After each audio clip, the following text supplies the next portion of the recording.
And here's Downing down into the road course section. And, of course, he's noted now for something that's really been prominent in motorsports newsmaking in the last year, the HANS device that many drivers are starting to wear in all forms of the sport, something that Jim developed years ago. And it really is a very brilliant, very simple design. It will be mandatory this year in Formula One. It will be mandatory on the ovals in kart.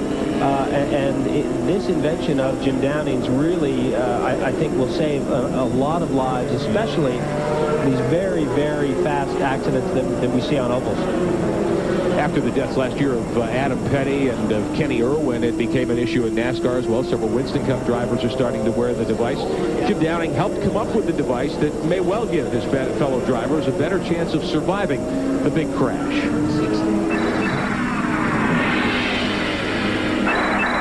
Last year, when 3 well-known drivers were killed in separate incidents, there was much public speculation about what had happened and what could be done to prevent any similar tragedies from ever happening again.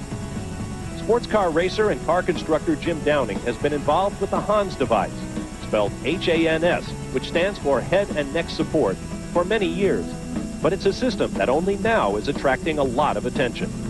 Well, it started with Dr. Bob Hubbard, my brother-in-law, married my lovely sister years and years ago. He used to come and crew for him.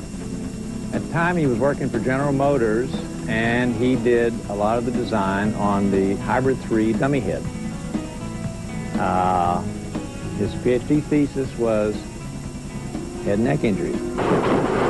And in the late 70s and early 80s, we were worrying about how you could be safer in a car, and we recognized that drivers pretty well strapped in now. Almost everything, including even your arms in some of the classes where they require some restraint. Everything but the head.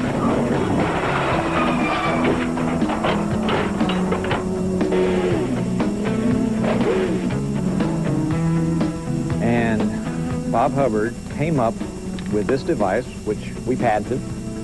It's called a HANS device, head and neck support. Sits on your shoulders, and it's held on by the shoulder strap. You can see they sit right in this little channel, right where they normally do. So you ride along, you can look left, look right, look up, look down. You don't even know you have it on. And then if you're in a wreck, what happens is these tethers go tight, and then your whole body moves forward as the forces of the wreck toss you around, and your head stays close to your body. In a nutshell, that's what you're trying to do, keep your head close to your body. 10 years ago, Paul Newman was one of only a handful of drivers to wear what was an early version of the HANS device. But now, with its smaller, easier-to-use size, developed through constant testing, many drivers are now racing and winning with it. They include Trans Am driver Leighton Reese, victorious last year at Texas Motor Speedway, and kart Marlboro 500 champ Christian Fittipaldi, who, after suffering concussions in several major crashes without the device, was told by doctors he could only resume his champ car career if he wore it. This thing has been tested to death over the last 4 years, and it really works. And right now, it's the only thing we know of in the world that works. And finally, after 10 years, it's been discovered. In fact, the HANS device has been made mandatory this year on the ovals in kart FedEx Championship Series racing. It's also been announced as mandatory in Formula One for 2001, and the ASA Stock Car Series has highly recommended its use for this year, with mandatory usage beginning in 2002, causing Downing's Atlanta factory to be quite busy. Well, you know, Rick, usually the safety is an evolution, but there have been moments along the way, the roll bars, the seat belts, and so forth.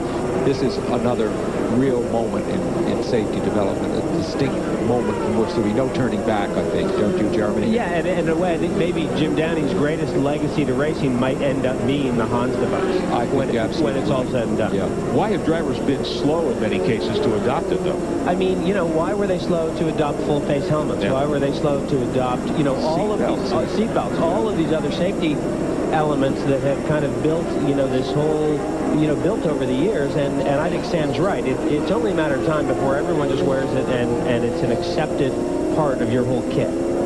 I think with no one else wearing it, it looks a little un-macho to strap this thing on. It's one more thing. And remember, drivers don't think they're going to be in an accident. You have to get somebody that has a little more overview to make them wear these things to begin with.